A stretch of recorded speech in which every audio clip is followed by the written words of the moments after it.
Harvey Brandt and Mike Morris, little dream team up here, both retired from the Sitka Public School District, adjunct professor at Everything's Jackson passed. and University of Alaska Southeast, and he was also a former seasonal ranger here who helped start our garden program that's actually happening tomorrow with our first graders, so that's really exciting. And we have, as I mentioned, Mike Morris, who served also within the Coast Guard Auxiliary, recently appointed as the top commander of that, and is also very involved with AMC's water safety program. Thank you and welcome.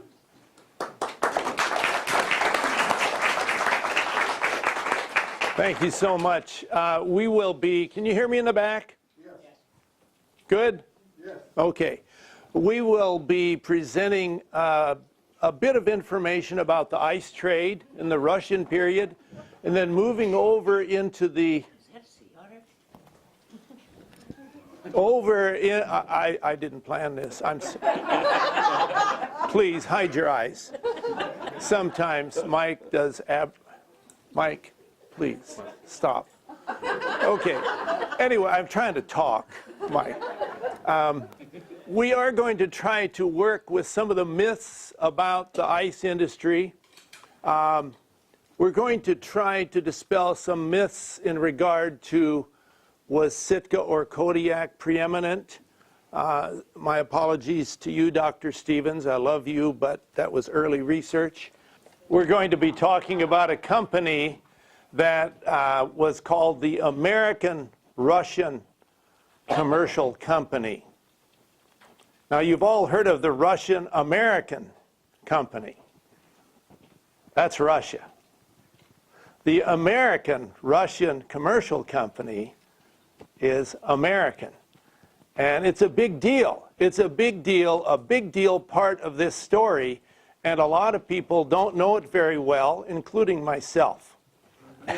It isn't as though I read this research recently, but that's one of the things we want to talk about. And we will touch on briefly how perhaps the ice industry affected the sale of Alaska. When I say briefly and touch, I do mean brief and I do mean touch.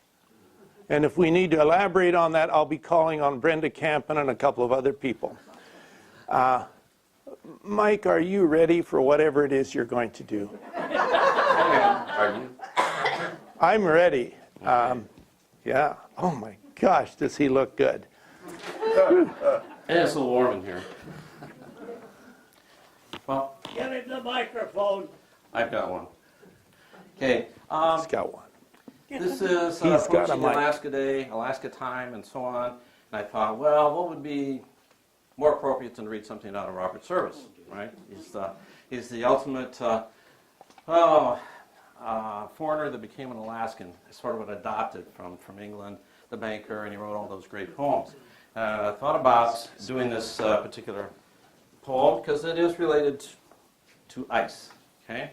And I think this is muskrat, if I'm not mistaken. No. No, it's not muskrat? Who knows what it is? I have no. Mink? Yeah.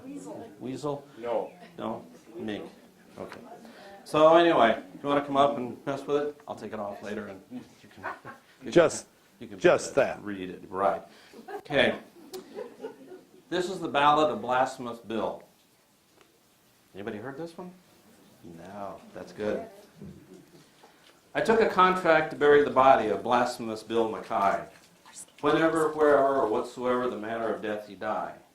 Whether he die in the light of day or under the peak-faced moon, in cabin or dance hall, camp or dive, mucklucks or patent tune, on velvet tundra or virgin peak, by glacier, drift, or draw, in muskeg hollow or canyon gloom, by avalanche, fang, or claw, by battle, murder, or sudden wealth, by pestilence, hooch, or lead. I swore in the book I would follow and look till I found my tombless dead. For Bill was a dainty kind of cuss, and his mind was mighty sought on a dinky patch with flowers and grass in a civilized boneyard lot. And where he died or how he died, it didn't matter a damn, so long as he had a grave with frills and a tombstone epigram. So I promised him, and he paid the price in good Chichaco coin, which the same I blowed in that very night down in the Tenderloin. Then he painted a 3-foot slab of pine. Here lies poor Bill Mackay. And I hung it up on my cabin wall, and I waited for Bill to die. Years passed away, and at last one day came a miner with a story strange of a long deserted line of traps way back to the Bighorn Range.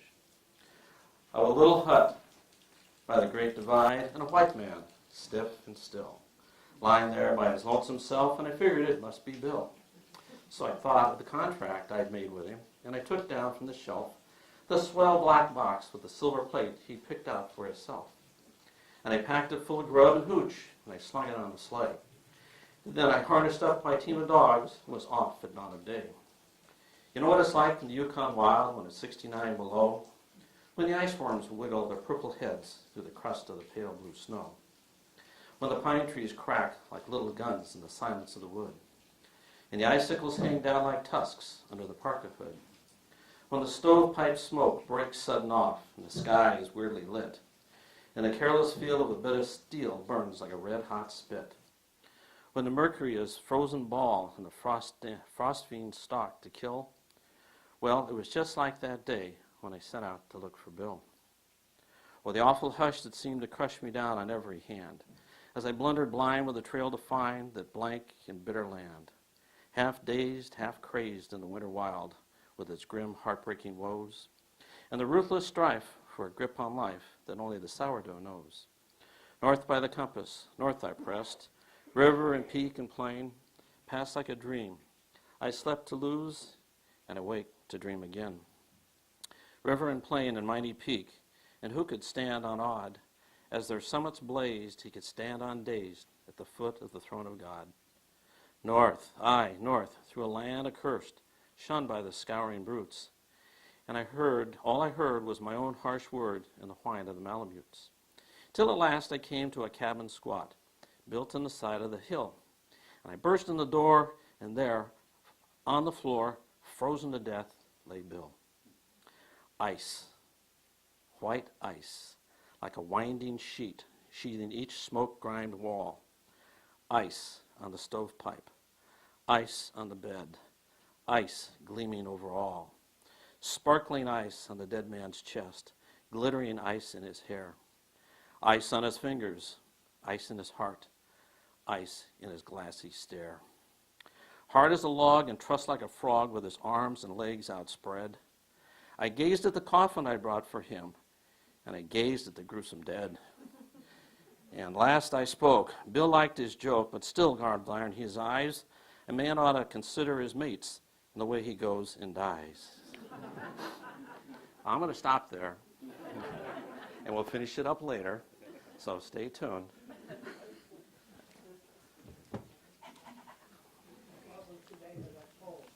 Blasphemous Bill Mackay. Blasphemous Bill. Yep.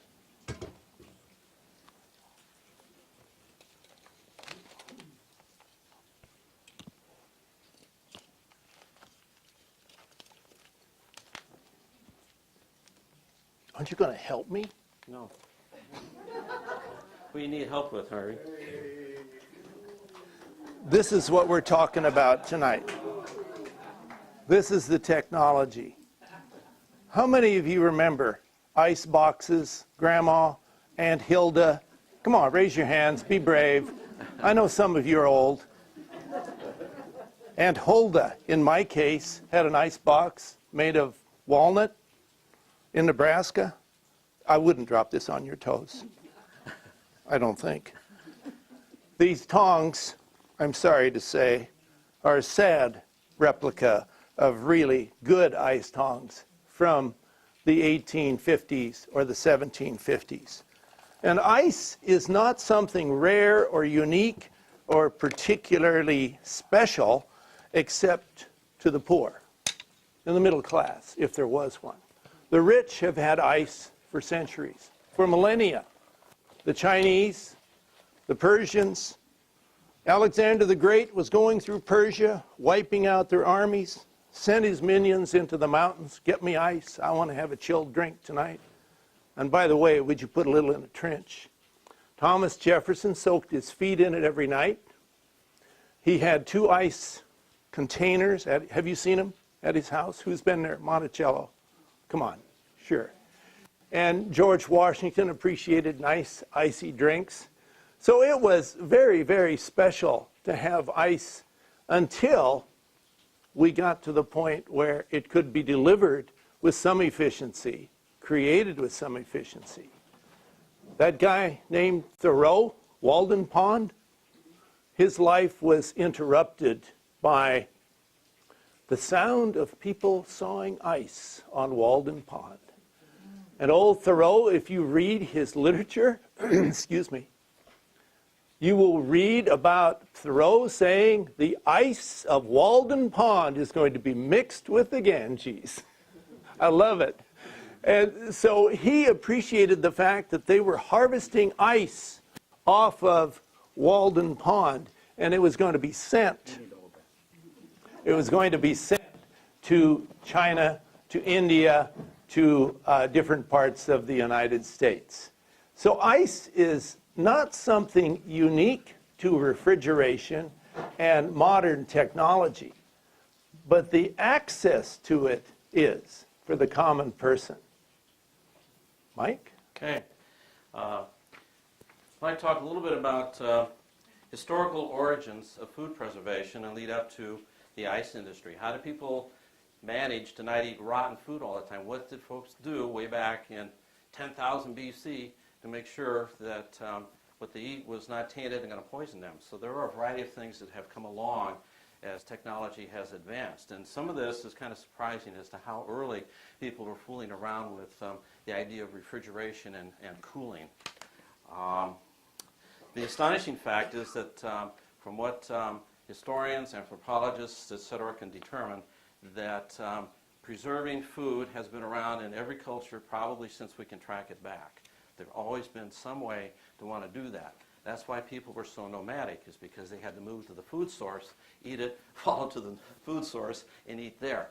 Once they got to the point where they could preserve something and take care of it in a spot, they became less nomadic and became a little bit more sedentary, and which changed the cultural landscape a lot. So one of the first things is drying food, and that's still done today. It's not only just a subsistence kind of thing, but it's also a cultural, and we do it sometimes just for fun too. The Asian cultures and Middle Eastern cultures dried food as early as 12,000 BC. It goes back a ways, before our time anyway. And of course they use the sun. And in the Middle East and in those other places where it's really hot, they use the sun to their advantage. Just in California, they made adobe. They made bricks, and they just let them out in the sun to bake, literally, and became bricks. So they built houses out of those. So they're drying food. Vegetables and fruits. The Romans were particularly fond of dried fruit. And they had, a little bit later, they made what was it, quince? Yeah, quince. It's a fruit of some sort that the Greeks had. And then the Romans took it and kind of mashed it up and did some things to it, made it a little bit more solid. And they ate a lot of it. They ate a lot of rice and grain. They weren't a lot of big meat eaters, the Romans, the soldiers anyway. Middle Ages, they built what was called still houses. That was to dry for fruits, vegetables, and so on. And if it wasn't quite warm enough to start drying things, they could put a fire in there and to create some heat, and also the smoke out from that fire would also help to preserve the food. Freezing came along. Well, if you can have freezing if you're in a climate that allows freezing. So if you're in the northern climates, that's not too bad of an issue. And if you're really up north, you just have to dig down far enough to hit the permafrost. And so you can have year-round refrigeration going down there. Of course, there's issues now with all those cellars and such melting and kind of pools of water underneath a lot of those homes. But that was the whole idea behind the permafrost. And cellars, caves, cool streams. Was in a small little building in Virginia, not far from Jefferson's home. And there was this little building. It was painted. It was white and reflect the heat away. And inside was all white. And they had a small stream that was running through it, reasonably cool, so they could put dairy products, containers, in that in that water itself to kind of keep it chilled, and in the house itself, thick walls, small door, would stay a lot cooler than the outside ambient temperature. So they just kind of retarded, slowed down that decay process. Estates and others finally had ice houses in which they put ice or those kinds of things in it, or streams running through it to cool food. Mechanical refrigeration finally came along in the 1800s, and we'll get to that a little bit later. Be happy to know that in the late 1800s, Clarence Birdseye, does that name sound familiar? Birdseye? Yes. Discovered that quick freezing at very low temperatures made for better tasting meats and veggies. And so he perfected his quick freeze process, and of course revolutionized that whole process of frozen foods. So this guy by name Birdseye. There will be some other names that you maybe recognize a little bit too. Fermenting. I have to be honest with you, when I first saw that and hadn't read the paragraph, I said, oh, beer. And sure enough, that was probably the first thing. And it was not an invention, it was just an accidental happenstance, one of those things that occurred. Probably some barley got out on the ground, got wet, swelled up a little bit, and bacteria started doing this fermentation thing, and somebody thought, maybe we could do something with this. And it happened. The anthropologists believe that probably marked the settling of a lot of the nomadic peoples was the discovery that they could ferment, make alcohol, and have beer. And that goes back to people planting barley to do that with at about 10,000 BC. Wow. So, anyway, pickling. Preserving foods, and we still do that around here. I know that there's a lot of pickles made, seaweed pickles and such, and so on. Might be interested to know that there was a spectacular increase in that in the 16th century when Europeans finally were getting a lot of Asian trade and traffic came in. And I believe in the 16th century, ketchup was brought in. But it was a pickling thing, so it was not sweet. Somebody finally decided, oh, we'll just add sugar to everything, right? So into the ketchup container, and now you had ketchup. Which was around 1800s. Or actually earlier than that. The 1800s saw that certain types of salt would turn that gray piece of meat into red, which was a lot more appetizing, I would think, than looking at that gray slab sitting in front of you. And of course, with the spice trade, the big deal was they fooled the taste buds too. Now, if you live in the Mediterranean, Greece, southern France, foods, meats are going to start going pretty rapidly. So they wanted to pop some curry on it, and that will disguise a lot of things as your tongue swells up and burns, that sort of thing. Pepper became so valuable that the city of London paid their rent to the crown with peppercorns. And there was a picture in the National Geographic years ago that had some there dressed in their outfits from the 16 or 1700s, in which they had a round glass tube jar full of peppercorns and was presenting it to the representative of the crown. And so they paid their rent with peppercorns. If you go to the store and look at the price of like saffron, you don't, yeah. And then figure out how much that is per ounce, per pound. Yeah, even today, a lot of spices are really, really very expensive. So, jams and jellies, yes. They used honey. They had the honey and then sugar once they could refine it. And ancient Greece, quince was mixed with honey, dried somewhat, and packed tightly into jars. The Romans improved on it by cooking it with honey, producing kind of a solid texture. I guess once the honey set up, that it sort of all stuck together, and they could chew on that. They'd eat that.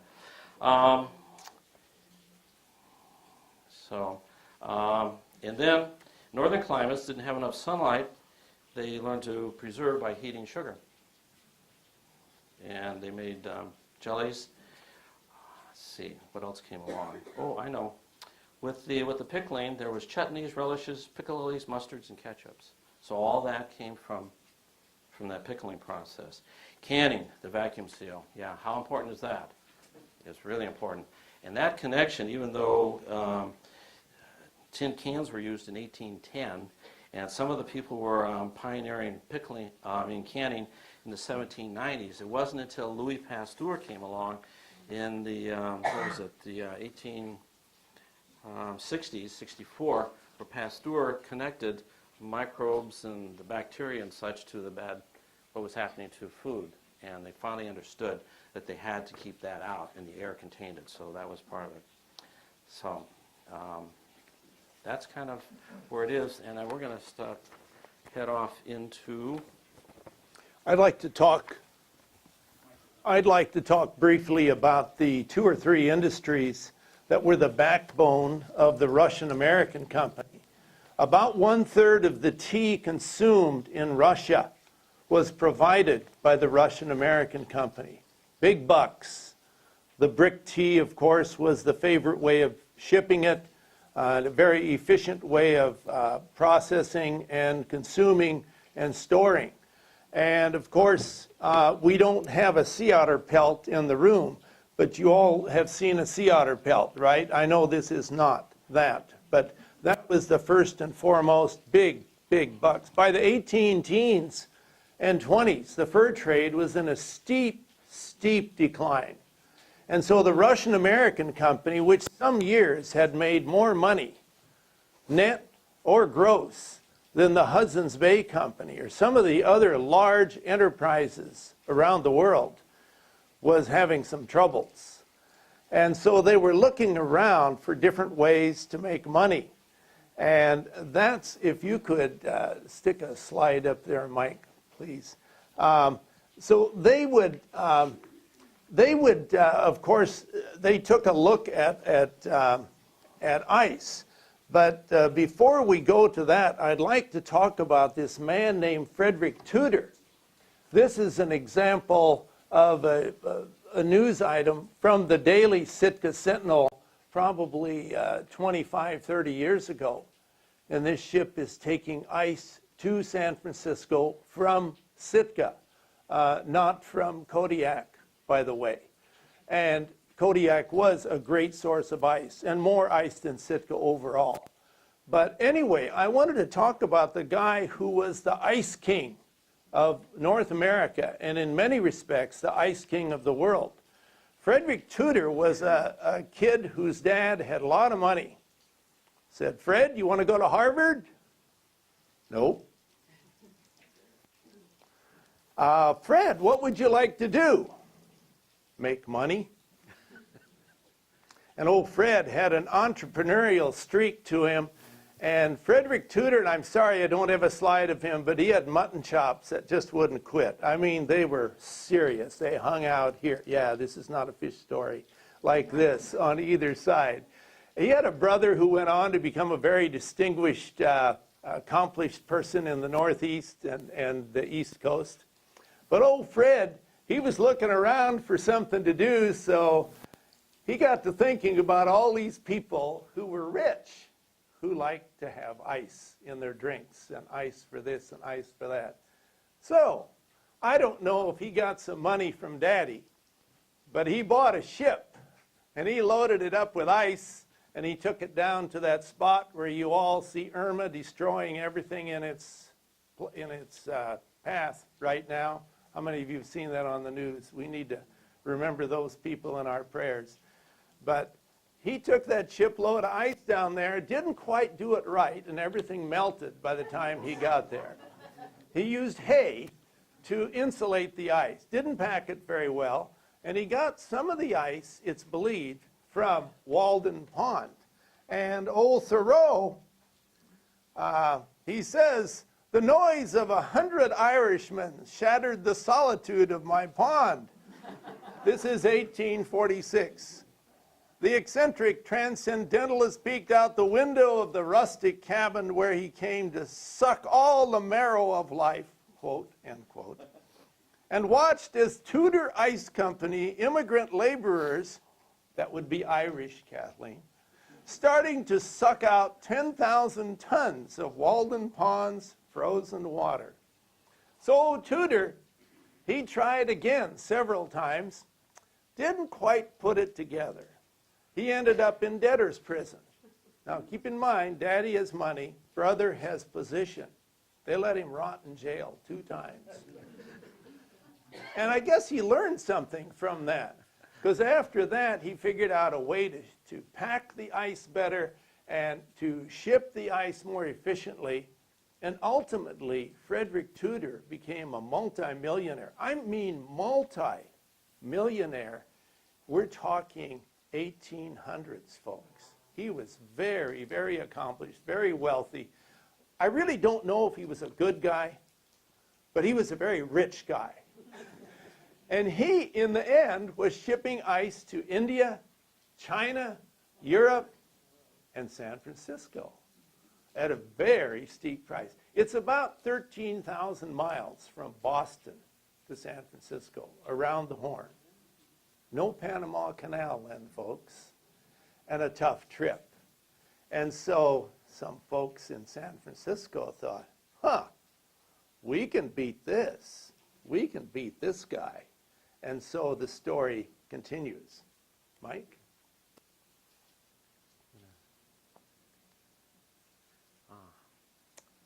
Ice. There are 2 places in Alaska that had ice industry going, Kodiak, or Lanoi Island, and Sitka. And there was they first started up, the ice was a little thin, it was some warmer weather, so they didn't harvest as much. But they did very well, and Harvey will show you some numbers here eventually. So how do you get the ice out? What kind of ice are you looking for? Well, if you have a pond that is more like, resembles a settling pond, that has just a lot of vegetation and a current flowing through it that keeps the water stirred up, you're not going to have very clean ice, and you're not going to have ice that is void of air bubbles. Glacier ice, when I first came, I took my first trip to Juneau in '72, and the Mendenhall was still calving, and it still had, in the parking lot, which is not where it is now, people were down there from Juneau with their ice chest, picking up chunks of glacier ice, putting it in their ice chest and going out on their boat, and in those little coolers, nothing like we have today, I guess, they were lasting like a week on board their boat. Glacier ice, because it's so hard. It is so compressed and compact, and it's probably got maybe 10% air in it. There's not much. The ice cubes in our refrigerators probably have like 70% air, so that means they're not going to stay cold as long. They're not as dense as that. So you need to find a pond that has clean water, has a little bit of a flow of water through there to keep stuff from settling down. So fast rushing streams are not going to work. The Yukon, when it freezes a lot of times, it thaws from the mouth up, and what happens is then the water drops. And it could be a void between that layer of ice that you're walking on, a void, and then the river stream down below it, because it drops. So they didn't want that. They wanted something that they could float it on, and so the lakes, the ponds were just what they wanted. They're looking for about a foot deep. They need ice that's about a foot thick so that you can harvest that. And how do you do it? Oh.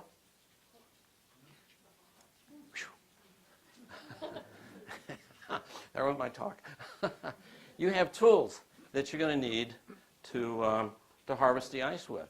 And notice there's not a lot in the way of mechanization. There's a little bit, but a lot of this is going to be just sweat equity to recover this ice.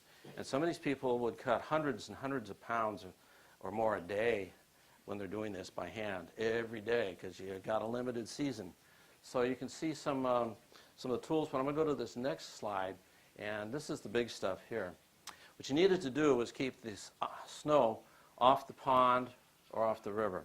Snow is an insulator. That is a warming blanket. It's not going to allow that ice to form faster than it would if that snow was gone. So you had to keep the snow off of that. Keep it open and allow that to freeze. Once you did that and you decided that you had thick enough ice, you had to take some tools. So you had, let me see if I can find it. Yeah, right here. There you go. This little guy right here. It says to horse. So that's a snowplow. That would remove snow plane. They had to get that snow off of there, and then they had a horse attached to here. Now, ice got to be tough enough, thick enough to support a horse, which, what, I'm not a farmer, but 2,000 pounds, Oh, yeah. you know? So I got a More. ton. Yeah. What happens if they break through? Where is he? Who asked that question earlier? Jeff. Well, they had to get the horse out. I'm not sure how they did it, but I do know that they had a rope, a line around the horse's neck, and they could pull it and pull him up to the edge. And I'm not sure what they did at that point. You know, yeah, I mean, you have to get a sling or something under it because you can't just tell the horse, okay, what I want you to do is hang onto the ice, stick your feet back, kick, and pull yourself up. Not going to work. So, but anyway, yeah, I'm sure they're very careful with doing that. So after they got all the snow off, what they have to do is they have to etch the ice. They want these uniform cuts. And they didn't take chalk lines out there and snap chalk lines across the ice. So what they had was this. This made grooves in the ice. And Mike, can I interrupt you? sure, go right ahead. I've forgotten his name. I'll dig it out in a moment. But this is the device that saved Tudor from debtor's prison again and again. One of his colleagues developed this device, if you'd stick your little pointer on there. Yeah, on that device. And there were variations of it, many as you know, with any tool, it was improved with time. But I can't recall his name, but I'll dig it out here in a little bit. Promises. So they drag this across the ice, and they would etch all longitudinal. Then they would cross-hatch it to the width that they wanted. And they would take these fork bars, kind of like pitchforks, I guess, garden tools, drive them down into the ice to separate it, or just take a hammer, a chisel or something and just beat it. And it's just like snapping formica or plexiglass or something. You get a cut in it, and you can break it and snap it off. And then they could float it to the end of where they're going to work on it, and then they had to get it to the ice house and such.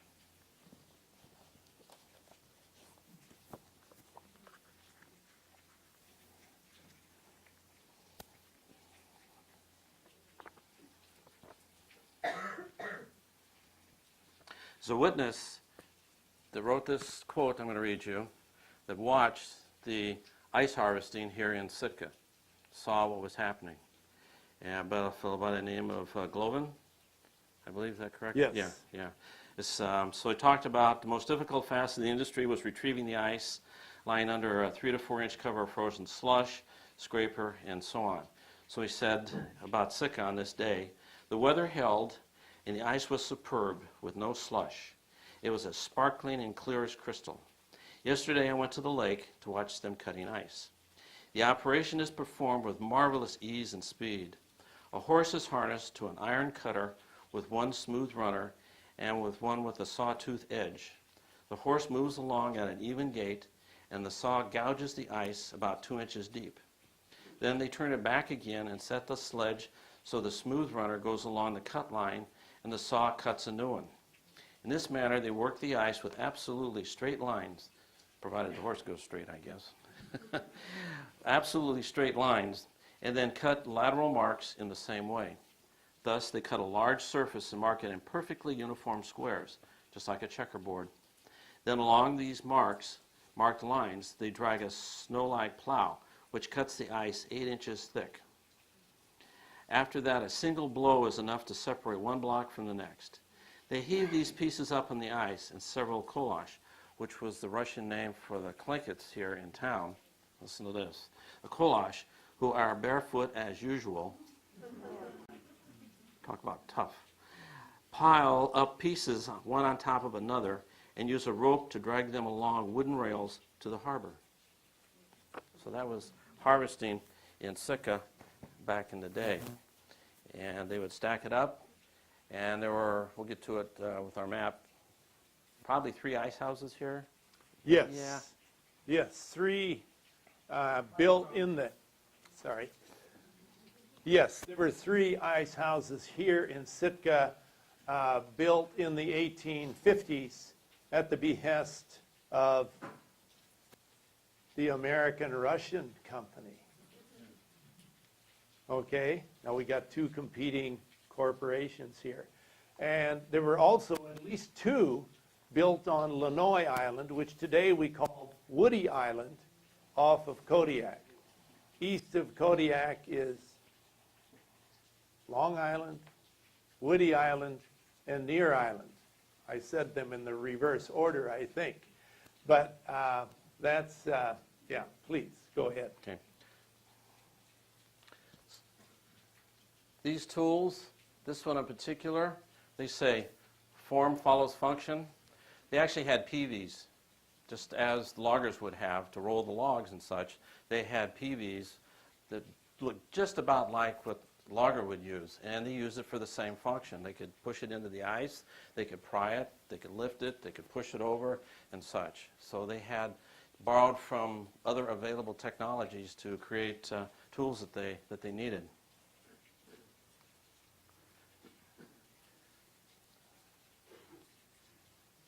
That's probably one of the first tools that they used was the ice saw. It's not exactly like a misery whip, but I can't imagine standing there all day long with one of these things sawing back and forth that ice.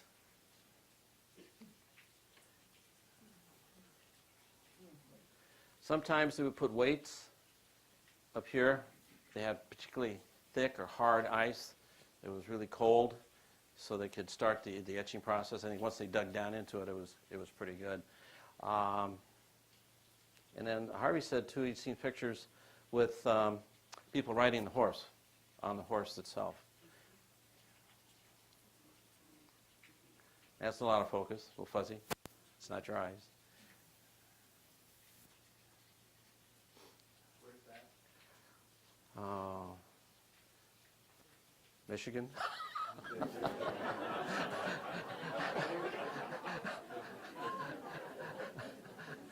There was a lot of intermingled. They still ice harvest up there. Some people love doing it. And I got to figure some of those Minnesotans and those Wisconsin, those ice fishers that are digging the holes down through. Some of the photos fishing. are from the East Coast, from Massachusetts, and some are from Sitka and Woody Island. And there's a few others mixed in. Ice trade. Transportation. Transportation. 1840s, refrigerated boxcars came along. And so now they could transport food in refrigerator cars. And each end of the car had a chute that was measured just so, and the ice had to be cut just so as for it to fit down in there. And so they would stack this up. It was as tall as the boxcar, and went from wall to wall. And it'd be probably a couple of feet wide. And so that was at both ends. And they could put, once they got the cheaper ice from down from Alaska, that kind of ended that practice. So there's, between Kodiak, Sitka, San Francisco, what do we figure, 2,400 miles, somewhere in that? That's a lot less than, 13,000 or whatever it is between around the Horn and I just read this morning that one ship made it from Kodiak to San Francisco in 11 and a half days. That's really scooting, isn't it? And I do know that a fast trip from Sitka to San Francisco you could do in 10 days, but you might take a month and a half. Depends on the wind, the storms. So, yeah, transportation. One of the issues was waste, particularly on ships. They figured a 20% melting rate, even with good packing.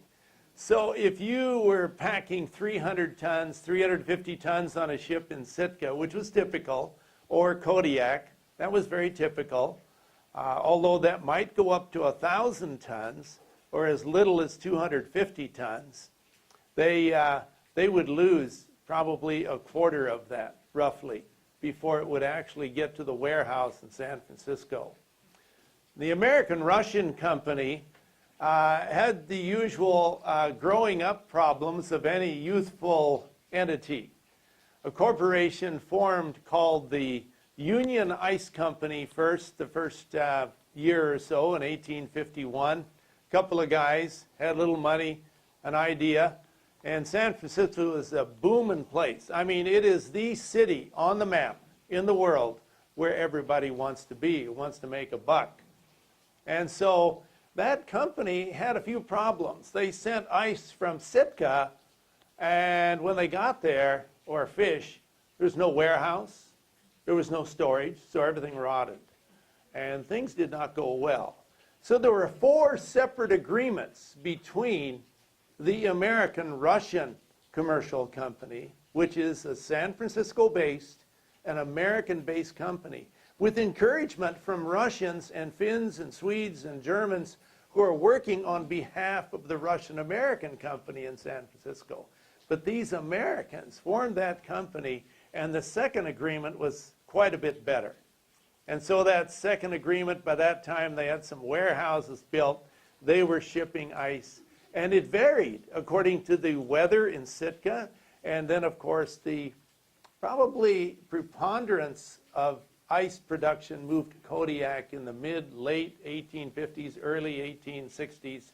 I've read so many varying sources and varying reports on this, I'm not sure which one to believe. But we do know Sitka had some really, really warm winters. 1853-54 was so warm they couldn't produce ice here. They went to Baird Glacier near present-day Petersburg, and they heaved up glacial ice on the ship. Now, that must have been a mess. How would you pack that on the ship? I mean, it'd be great ice, but how would you square it up and so on and so forth? So they had their problems with that. Those 4 agreements, they started off, the first one, $75 a ton. Now, that's paying that much in Sitka for the ice. So they were charging more than that when you break that down by the pound. That's really expensive, but it's cheaper than the Ice King's ice. And he wasn't suffering too much, but he lost most of his San Francisco market. Later, the next agreement was about $25 a ton. It ranged in that neighborhood. And that agreement and the next one also stated that if you were going to sell to somebody else outside of San Francisco to the American-Russian company, you better charge more. You charge us $25 a ton. And the third and fourth agreements, and this all went up into the 1870s and 80s when technology, improvement in transportation, and other issues came along to take away the ice business in Alaska. So it was a perilous business. It was a difficult business. But the packing of the ice, the quality of the ice, the thickness of the ice was really a big issue. And these huge warehouses in Sitka were, probably 100 feet long or better. I've measured them on maps in past years, but I don't recall their dimensions. And in Kodiak, they would have probably had the exact same size building. And there they were on Woody Island, or Lanoi Island, which is very close to what you call Kodiak Harbor, or near Island today. I don't know what, we could take a look at this next slide. Mike, do you have anything to add in this part? If you could give me the pointer, please. Do you know Thank how to, you. do you know I'd like how to to operate have it? all the power here. Where is that thing? Let's see. Whoops. What did I do? Yeah, that's what happens. There you go. So you look at this is a total. This is a poorly prepared.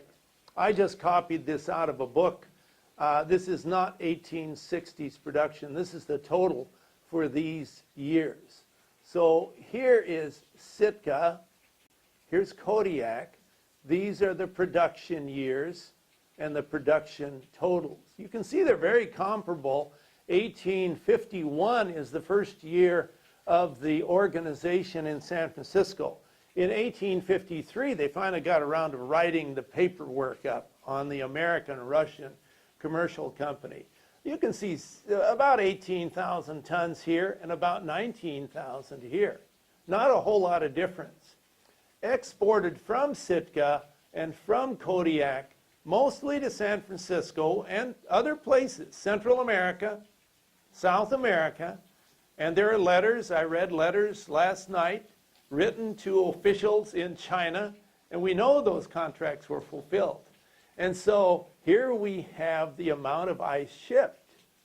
Remember, this is ending about 1860. This is a little confusing here. But anyway, we got about 14,000 tons coming from Sitka and about 7,000 plus coming from Kodiak. And it's interesting to compare. But when you go from 1860 to 1870 and 75, a lot more ice comes from Kodiak than from Sitka. And you can see the fabric in Kodiak yet today on Woody Island. Even today, you walk over there, you can see the remnants of the ice trade on Woody Island. I think that's really cool, something from about 150 years ago or more. So the price ranged all the way from the very beginning, $75 a ton, down to $3 a ton or $4 a ton. And of course, the competition comes along. The railroad is punched through in 1869. There's new technology, and Mike's going to talk about that some. So I know there's some other things that I could explore in regard to this, but this gives you a sense of that. But I want to point out again that as the years rolled by and time rolled on, the American Russian company in San Francisco acquired more and more power and more influence. And they wrote into these contracts some deadly things for the Russian-American company. I don't have the legal beagle team of lawyers here to explore all that. I haven't read them with a fine-tooth comb. But this is relatively new to me also. As I explored this issue the last several months, I came to appreciate how shrewd these guys were in San Francisco. I mean, they're stealing the show. And it's one of the reasons for the demise of the Russian-American company. Not my opinion, the opinion of several authors, including Dr. Stevens, who's one of the leading Republicans in the Senate. And Dr. Stevens taught history at Kodiak Community College and other places. But in some of his research, and a number of other authors like Kaiton and Delaplane, they use research material they had 20 years ago, 40 years ago, 35 years ago.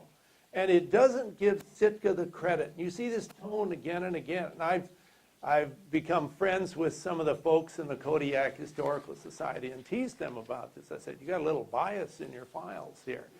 And I said, we have some in our files too. But it's a story that illustrates the dynamism of history. History is dynamic. As we acquire new information, we change our perspective on things. And I think that's a really critical point to take away from this kind of thing. We have a little bit more. Mike, do you want to explore a little bit further? Yeah, just a little bit.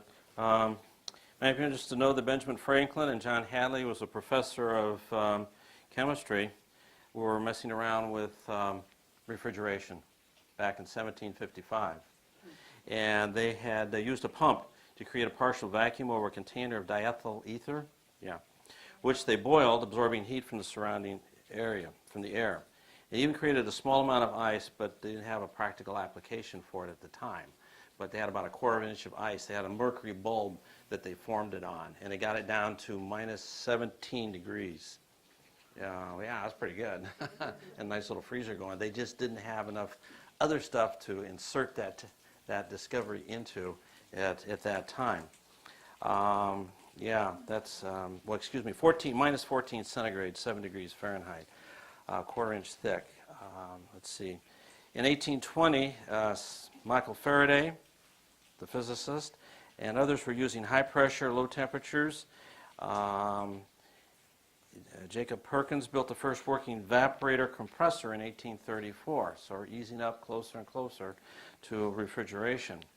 And the first practical system was patented in 1856, so that happens just a couple of years after the contract, and they're starting to supply ice. You've got the mechanical refrigeration systems being patented and starting to come in. This guy had his first ice-making machine, artificial ice-making machine, patented he built it in 1854, patented in 1856. So he's moved on, and so now he's making ice, artificial ice. I was a Carl von Lind engineer in steam locomotives and professor of engineering at Munich. Began researching refrigeration in the 1860s and 70s in response to demand from brewers. So right back to beer. 10, 12,000 years ago. And we're still, the refrigeration system, the innovation is being pushed along by beer, ale, whatever you want to call it, okay? So it's amazing. And then there was a gentleman from, immigrated from Andrew Moule from France. He went to San Antonio, Texas, and built an ice-making machine and to help service expanding beef industry. And he moved to Waco in 1871. By 1873, he had a patent. And by turn of the century, the packing houses in Chicago, most of them were into refrigeration and making their own ice. So that really, that just killed the ice industry, basically, at that point, as the refrigeration took over and the ability to make artificial ice. Okay. Keep going there.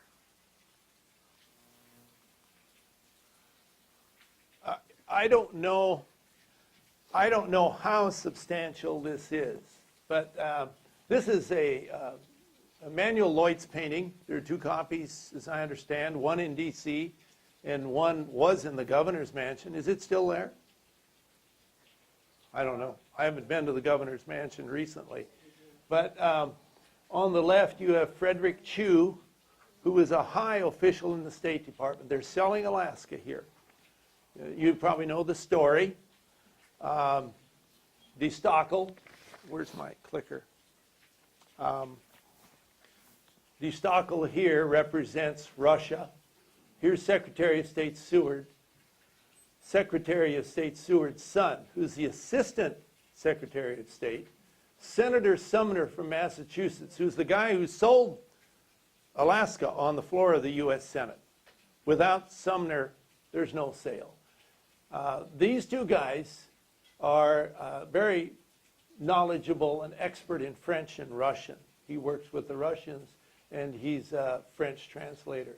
But here's Secretary of State Seward and Stockel negotiating Alaska.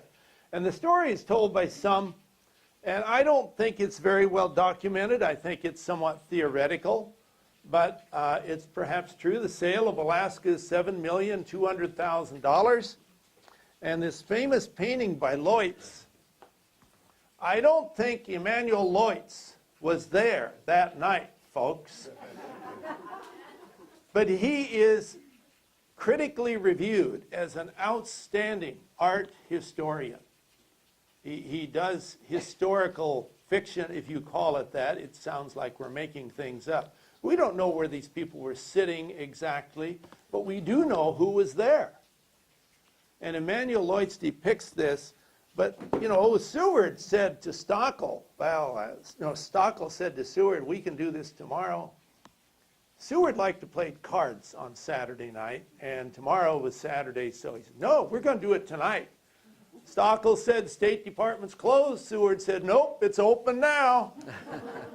And so they opened her up at midnight, and they wrote the treaty, the essentials, and they put it together. And they came up with a $5 million, $5.5 million, $7 million. I mean, this had been negotiated for 10, 20 years. Off and on, there were rumors of fake sales and so on and so forth. So here we're in late March 1867. And so they met and discussed and talked, came up with a number of $7 million. But one of the authors, and some of the others also, agree with this idea that $200,000 was added, not because of corruption.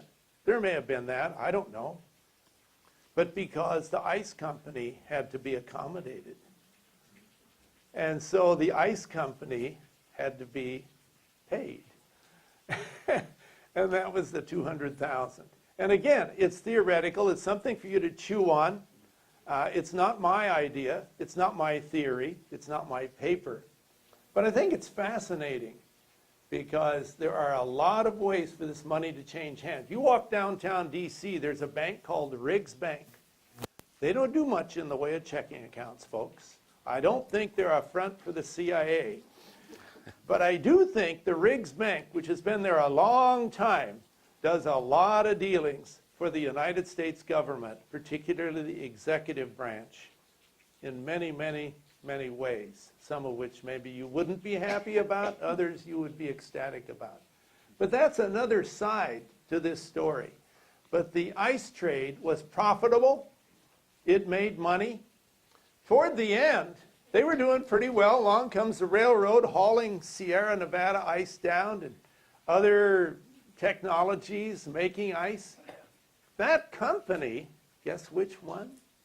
The American-Russian company paid the Russian-American company employees and others on Woody Island and Sitka to make ice.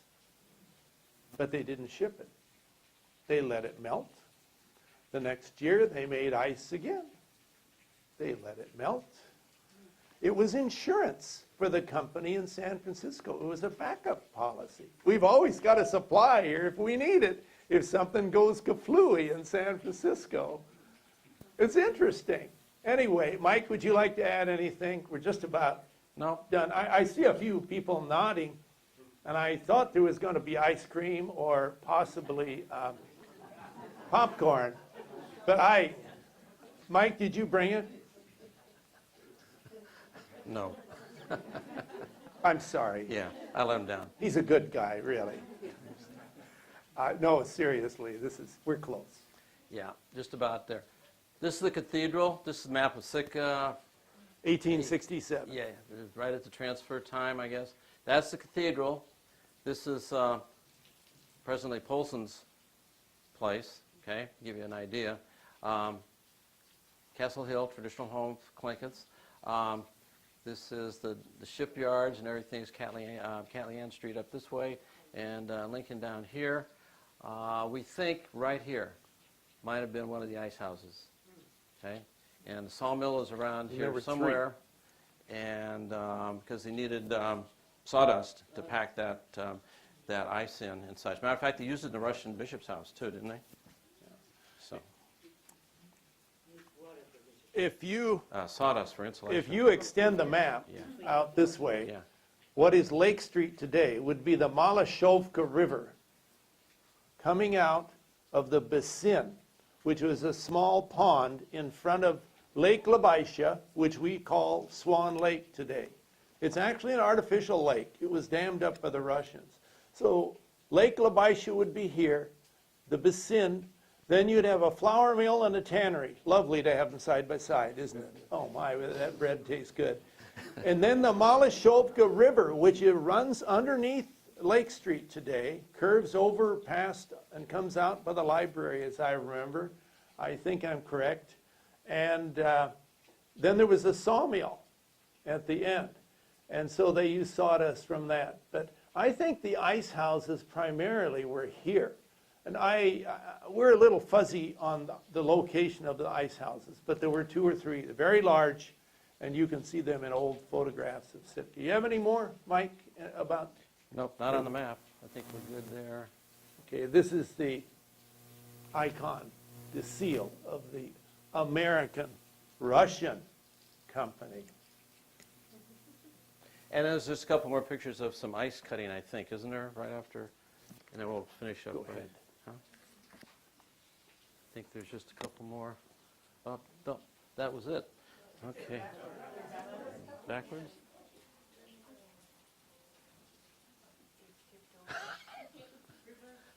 I am, but when it hits the screen, it's It's all right. we're stuck in It's reverse. okay. You can all see it, can't you?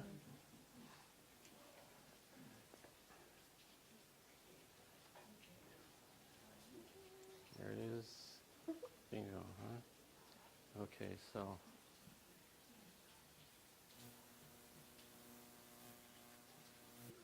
There, yes.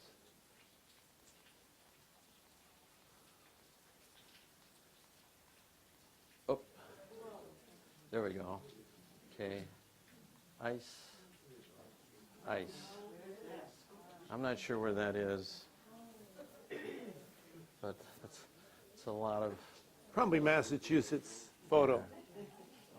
We had several And then- Massachusetts photos. That's yeah, and that's packing the ice there. And is there another one after this? That symbol. Yep. Okay. So I'm gonna finish up. All right. Here we go. We left Bill frozen on the floor, pressed out. Yes, indeedy. So you should catch some of that connection between ice and whatever. So this is the other connection, okay? Think of tools, all righty?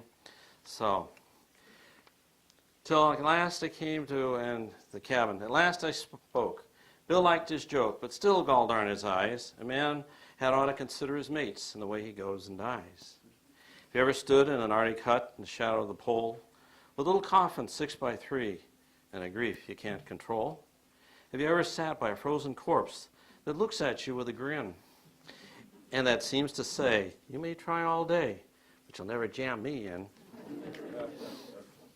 I'm not a man of the quitting kind, but I never felt so blue as I sat there gazing at that stiff and studying what I'd do. Then I rose and kicked off the husky dogs that were nosing round about. And I lit a roaring fire in the stove, and I started to thaw Bill out. Well, I thawed and thawed for 13 days, but it didn't seem to do no good. His arms and legs stuck out like pegs as if they was made of wood. Till at last I said, it ain't no use. He's froze too hard to thaw. He's obstinate, and he won't lie straight. So I guess I gotta saw. So I sawed off poor Bill's arms and legs, and I laid him snug and straight. In the little coffin he picked himself with a dinky silver plate. And I came nigh near to shedding a tear as I nailed him safely down. Then I stowed him away in my Yukon sleigh, and I started back to town. So I buried him as the contract was in a narrow grave and deep. And there he's waiting the great cleanup when the judgment sluice heads sweep. And I smoke my pipe and I meditate in the light of the midnight sun. And sometimes I wonder if they was the awful things I done. And as I sit and the parson talks expounding of the law, I often think of poor old Bill and how hard he was to saw.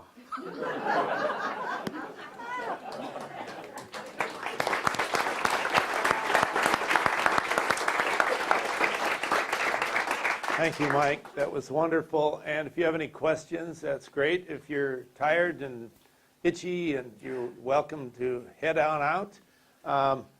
We'd be glad to try to answer or do the, yes.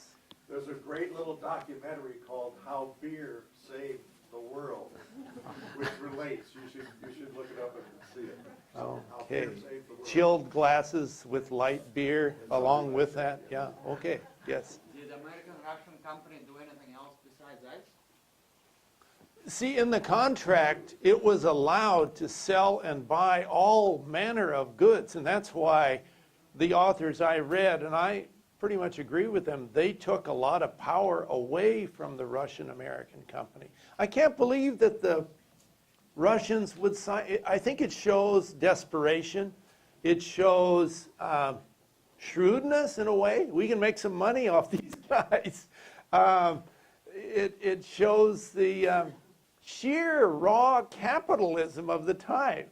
And it's fascinating. Russia and the United States competing and cooperating. And there are other stories, of course, connected with the Civil War that some people argue the Russian fleets in American harbors had something to do with a great friendship between the Union side and Russia. There was an accommodation there. There is a painting, there must be artists, during the Crimean War. This is off subject. It won't take long. There's a painting waiting to be done of a combined French-British fleet sailing into Sitka Sound in the early 1850s. The Crimean War lasts from 54 to about 56, and it breaks Russia. I mean, they went broke. That's why, part of the reason why they freed the slaves, part of the reason why they were so accommodating with several folks sometime after that. They ran out of money. I mean, they really got belted in that war. And it made them realize serfs can't read. If they can't read, how can they aim a cannon? I mean, good heavens. Anyway, I won't go on and on about that one, but it's a fascinating story. Just one facet of Alaska's history. Yes? In the little reading I've done, when they sold Alaska, other guys besides the American-Russian company came here and they bought the pier. And I know that the Russians were so out of touch on value, they didn't know how valuable all their cognac was. And they sold all of the liquor stash, and that those guys made $30,000 in bringing the liquor from Sitka back to San Francisco, along with most of the piers and a lot of the infrastructure that was sold out.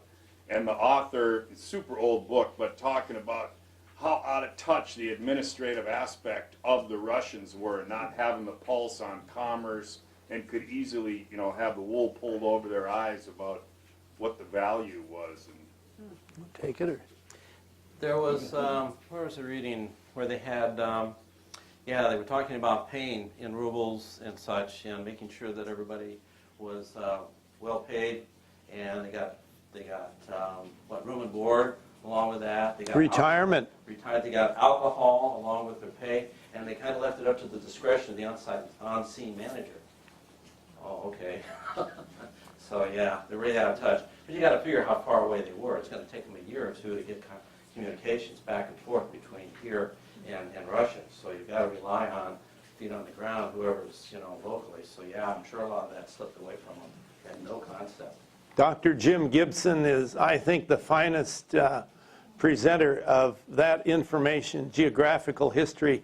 The supply line is immense. And after you lose the sale of particularly the sea otter trade, you got to make so much money to pay for that supply line. They had food coming from Chile, from California, from even a little bit from what we call Siberia, which is really, there's another name, but we'll call it Siberia for now. They tried to raise food here. I mean, there were different ways to develop supply, but some things had to come from Europe. You couldn't make everything here. So that's one issue. The other is the sale of Alaska is two things. You can argue all day long about land, whose land it was, and I think we know whose land it was, and whether the Russians really owned it and could sell it. That's one thing. That's pretty clear. But the stuff, I call it the garage sale, the stuff was sold to the Hutchison Coal and Company. These guys are out of Baltimore, San Francisco, etc. And so you can argue Maksudov is an idiot. That's one choice. He's a war hero from the Crimean War, and he's royalty. I don't think Maksudov's an idiot, but maybe you do. You could say Maksudov's a crook, okay? Or you could say Maksudov just wants it over with. You know I have garage sales at my house. Shameless ad. Oh my gosh, look at the opportunities here, Mike.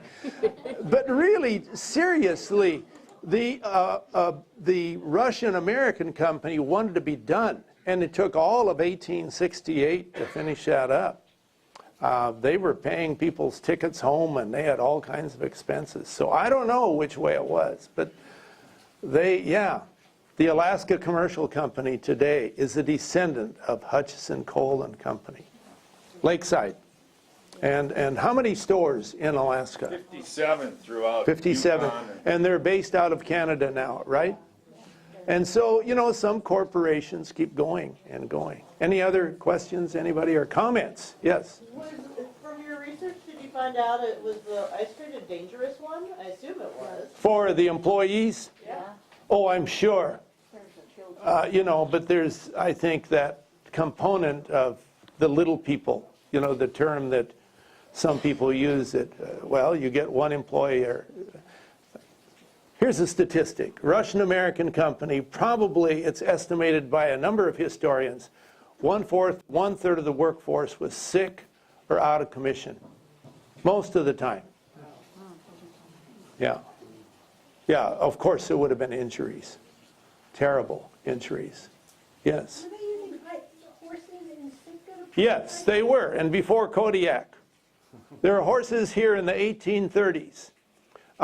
Did they have horses in Kodiak before then? I see evidence they had horses from here to Kodiak. They had more in Kodiak on Woody Island. They had a stable for 10, but they had more than that. When they weren't harvesting ice, they built a road around Woody Island. It's there yet today to exercise the horses so they would be able to work. Yeah, they had horses here. Not many, but the mode of transportation for stuff in Sitka. Governor Feuderhelm was governor from about 59 to 63, second to the last. He's a really shrewd dude. He's a Swede Finn who ends up running Vladivostok and all of that. He's an admiral in the Navy later and so on. But when he arrives here as governor, and he's been here a number of times, and he renegotiates some of these contracts with the American-Russian company on behalf of Russia. He said when he arrived here, he hates the Russians, I think. I think even though he has profited from being part of the Russian Empire. But you read his literature, it is appalling. I mean, it's terrible. He's just scathing. He says, this whole town doesn't even have a decent wheelbarrow. Good grief. And so then he goes on to explain they haul things with walrus skins or by bidarka or ship or barge. And yeah, the horses came along, but what were they used for? I think mainly ice. I don't know. Do you know, Brenda? Anybody else know? You're welcome to pitch in. Mike, what do you have? They planted hundreds of acres of, what was it, oats? Oats, but it didn't ripen. What did they feed the horses? Yeah, they brought in grain and they harvested hay like we, here in Sitka. In Sitka, hay was harvested at the end of Catlian, the end of Silver Bay. I've got a photo here someplace of Bob DeArmond pitching hay off a barge onto a hay wagon pulled by 2 oxen going to the farm behind the cemetery. You want to hear the farm story? Come see me sometime. Any more questions or comments? Anybody? I just wanted to thank the Park Service for opening up yesterday and showing us around, getting it set up, and tonight also for doing this and hosting this, us and all the other programs that you have and will be hosting. Let's give them a hand. Yeah, thank you very much.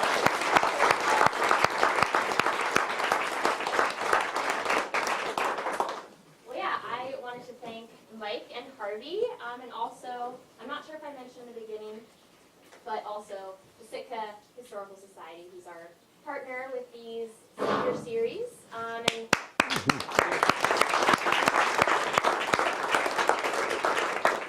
yeah, I just wanted to say thank you to you all again for being flexible with the seating situation. I know it was a little warm in here. It's nice to be thinking about ice. And yeah, I hope you can make it out to the last few lectures that are part of this series. And also, I just wanted to point out the quote, history is dynamic. I think those are some great words to consider as we move Wanna towards cool off? the 150th commemoration. And yeah, once again, thank you to our speakers. Thank you all. And I hope you have a safe and lovely evening.